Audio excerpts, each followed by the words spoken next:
જાણીશું કે ટેલીની અંદર જનરલ ઇન્ફોર્મેશન કે કોઈ નવો વ્યક્તિ છે જે ટેલીનો ઉપયોગ કરે છે તો એના માટેની જનરલ ઇન્ફોર્મેશન કે તેને સેલ્સની એન્ટ્રી, પરચેસની એન્ટ્રી અને બેંક રિસિપ્ટ અને બેંક પેમેન્ટની એન્ટ્રી કેવી રીતે કરવી સાવ ઇઝી રીતે, હાવ નવા ફ્રેશ યુઝર માટેની ઇન્ફોર્મેશન છે આ. તો સૌપ્રથમ આપણે ટેલી પ્રાઇમ ઓપન કરી લેશું. તેમાં ગેટવે ઓફ ટેલીમાં વાઉચર કરીને ઓપ્શન છે, તે વાઉચરની અંદર જશું, આપણે એન્ટર આપશું એટલે સાઈડમાં ઓપ્શન ઘણા બધા આવશે. તો સૌપ્રથમ આપણે સેલ્સની એન્ટ્રી કેવી રીતે કરવી તેના વિશે જાણવાનું છે. તો સેલ્સનું ઓપ્શન F8 ઉપર છે.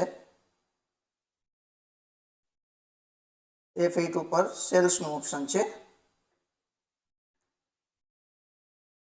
તો તેના ઉપર જશું એટલે આપણે સેલ્સ એન્ટ્રી કરવા માટેનું ડિસ્પ્લે આવી જશે. તેની અંદર ઉપર છે સૌપ્રથમ ડેટ. તો જે તારીખનું સેલ્સનું બિલ આપણે બનાવવાનું હોય તે તારીખ નાખી દેવાની.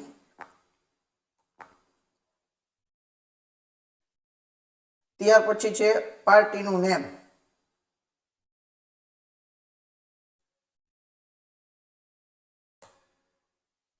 પાર્ટીનું નેમ એટલે જે વ્યક્તિને આપણે સેલ્સ કરી છે માલ તે પાર્ટીનું નામ અહીંયા લઈ લેવાનું.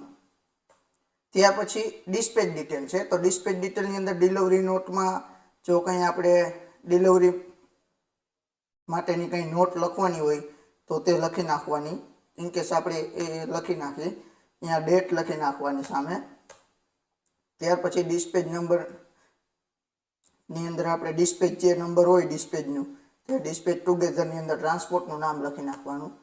ડેસ્ટિનેશનની અંદર જ્યાંનું ડેસ્ટિનેશન છે ત્યાંનું નામ, કરિયર અને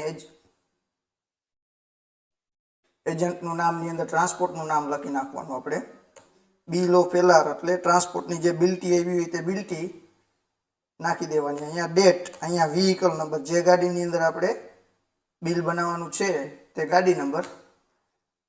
ત્યાર પછી જે આપણે પાર્ટી સિલેક્ટ કરી છે તેની પાર્ટી ડિટેલ આવી જશે. એની અંદર પાર્ટીનું નામ, તેનું એડ્રેસ અને જીએસટી નંબર વગેરે તમને શો કરશે. ત્યાર પછી સેલ્સ એકાઉન્ટ લેજર એટલે આપણે તેને કયા લેજરની અંદર એની અસર આપવી છે.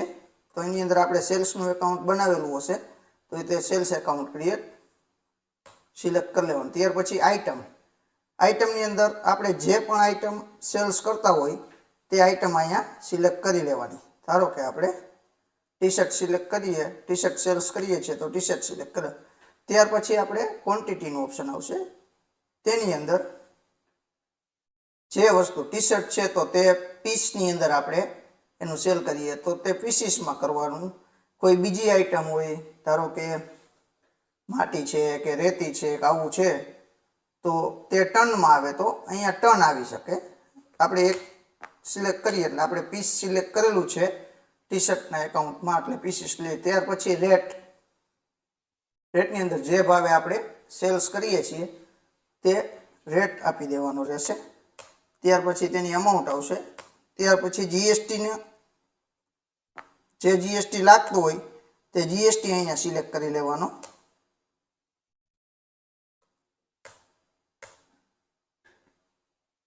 ત્યાર પછી લાસ્ટમાં બિલ વાઇઝ ડિટેલ એટલે કે જે આપણે આ બિલ બનાવી છે તેની ડિટેલ. તો નવું આપણે રેફરન્સ ક્રિએટ કરી લેશું 4 નંબરનું બિલ.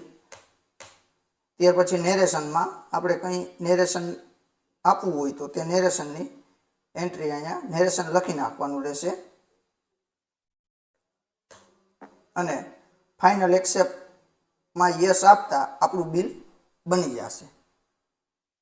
ત્યાર પછી હવે આપણે પરચેસની એન્ટ્રી કરવામાં તોય પરચેસમાં પણ વાઉચરની અંદર જઈ અહીંયા સાઈડમાં ઓપ્શન છે F9 પરચેસ. F9 પરચેસનું ઓપ્શન છે, પરચેસ ઓર્ડર અથવા પરચેસ. એના ઉપર જશું એટલે પરચેસ કરવા માટેની ડિસ્પ્લે ઓપન થઈ જશે. તેની અંદર પણ જેમ સેલ્સમાં આપણે એન્ટ્રી કરી છે તેવી રીતે જ ઉપર ડેટ એટલે 1/4. ત્યાર પછી સપ્લાયર ઇન્વોઇસ નંબર એટલે કે જે પાર્ટીનું પરચેસનું બિલ આવેલું છે તે પાર્ટીનો જે ઇન્વોઇસ નંબર હોય તે અહીંયા નાખી દેવો. ત્યાર પછી ડેટ એટલે કે જે પાર્ટીનું ઇન્વોઇસ આવેલું છે તે પાર્ટી ઇન્વોઇસની અંદર જે ડેટ હોય તે ડેટ અહીંયા આપી દેવી. ત્યાર પછી પાર્ટીનું નામ તો આપણે અહીંયા જેની પાસેથી આપણે પરચેસ કરેલું છે તે પાર્ટીનું નામ. ત્યાર પછી જેવી રીતે આપણે સેલ્સની અંદર હતું એવી રીતે જ અહીંયા રિસિપ્ટ ડિટેલ છે. તો રિસિપ્ટ ડિટેલની અંદર જે પણ આપણે ફિલઅપ કરવાનું હોય, જે આપણે લાગતું હોય તે ફિલઅપ કરી દેવાનું. ત્યાર પછી પાર્ટી ડિટેલ, સેલ્સમાં જેવી રીતે પાર્ટી ડિટેલ હતી તેવી રીતે જ આમાં પાર્ટી ડિટેલ બતાવશે, આપણે શો કરશે. તો એ એકવાર ચેક કરી લેવું. ત્યાર પછી પરચેસ લેજર. તો પરચેસ લેજરની અંદર આપણે જે પરચેસ માટેનું લેજર બનાવેલું છે તે લેજર સિલેક્ટ કરી લેવું. ત્યાર પછી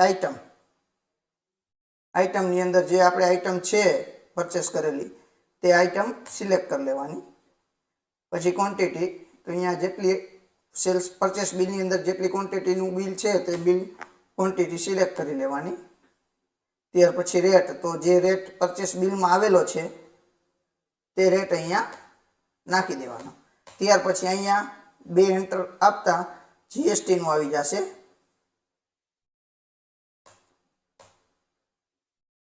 આપણે જીએસટીના સેટિંગ કરેલા નથી એટલે કેલ્ક્યુલેશન કરશે નહીં અત્યારે, પણ આપણે અહીંયા જીએસટી તેનો લેવાનો થશે. જીએસટી લીધા બાદ લાસ્ટમાં આપણે અહીંયા ટોટલ ચેક કરી લેવાનો કે ભાઈ આપણું બિલ જે પરચેસનું આવ્યું છે તે બિલ અને આપણે જે ટેલીની અંદર એન્ટ્રી કરેલી છે તે બિલની અમાઉન્ટ સેમ છે ને. ત્યાર પછી બિલ વાઇઝ ડિટેલની અંદર ન્યૂ રેફરન્સ, એની અંદર જે આપણું બિલ આવેલું છે તે બિલ નંબર ને એન્ટર આપી દેવાનું. ત્યારબાદ નેરેશનની અંદર આપણે જે પણ નેરેશન લખવું હોય તે આપી દેવાનું અને એન્ટર આપતા આપણે યસ આપશું એટલે આપણું પરચેસનું બિલ સેવ થઈ જશે. આ રીતે આપણે પરચેસનું બિલ બનાવવાનું થશે. હવે સેલ પરચેસના બિલ બની જાય એટલે આપણે જનરલી સેલ્સ, પરચેસ અને બેંકના વહીવટ માટે જ આપણે જનરલ એન્ટ્રી ન્યૂ યુઝર કરતા હોય. તો તેમાં પણ આપણે પહેલાં વાઉચરની અંદર જઈ અહીંયા સાઈડમાં ઓપ્શન આવશે F6 એટલે કે રિસિપ્ટ અને F7 એટલે પેમેન્ટ. એવી રીતના 2 ઓપ્શન આવશે. F5 એટલે પેમેન્ટ અને F6 એટલે રિસિપ્ટ. તો અત્યારે આપણે કોઈનું પેમેન્ટ બેંકમાં આવેલું છે તો તેની એન્ટ્રી રિસિપ્ટમાં થાય. અહીંયા એકાઉન્ટ એટલે આપણું જે બેંક એકાઉન્ટ હોય, આપણે બેંક અત્યારે બનાવેલ નથી એટલે આપણે કેશની અંદર એની એન્ટ્રી કરી નાખશું. પર્ટિક્યુલરની અંદર જે પાર્ટીનું પેમેન્ટ આવેલું છે તે પાર્ટીનું નામ અને અમાઉન્ટની અંદર જે અમાઉન્ટ આવી છે તે અમાઉન્ટ અને એઝ રેફરન્સની અંદર જે રેફરન્સ આપણે બિલ બનાવેલું હતું તે બિલ અગેન્સ્ટની અંદર લઈ લેવાનું. જે બિલ અગેન્સ્ટ પેમેન્ટ આવ્યું હોય, ધારો કે આપણે 4 નંબરના બિલ અગેન્સ્ટ પેમેન્ટ આવ્યું છે તો 4 નંબર સિલેક્ટ કરી લેવાનું. ત્યારબાદ જો એના કરતાં વધારે પેમેન્ટ આવ્યું હોય તો નવા રેફરન્સ માટે આવશે અને 1 નંબરના બિલમાં આવશે એ. તો જે વધતું પેમેન્ટ છે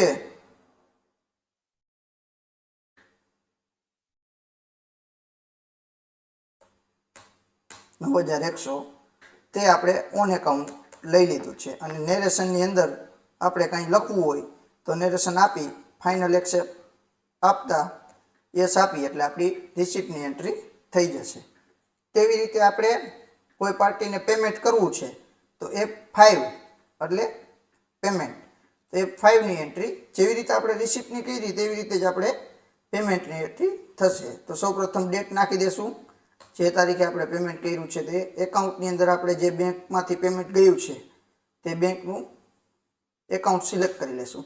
પર્ટિક્યુલરની અંદર આપણે જે પાર્ટીનું પેમેન્ટ આવ્યું છે આપેલું છે તે પાર્ટીનું નામ, અમાઉન્ટની અંદર જેટલી અમાઉન્ટનું પેમેન્ટ આપણે આપેલું છે તે અમાઉન્ટ અહીંયા ઓન એકાઉન્ટ લઈ લેશું. નેરેશનની અંદર XYZ જે આપણે નેરેશન આપવું હોય તે નેરેશન અને ફાઇનલ એક્સેપ્ટ આપતા આપણી એન્ટ્રી પેમેન્ટની પણ થઈ જશે. તો આજના વિડીયો માટે આટલું. કાલે ફરી મળીશું નવા વિડીયો સાથે. જય હિન્દ, જય ભારત.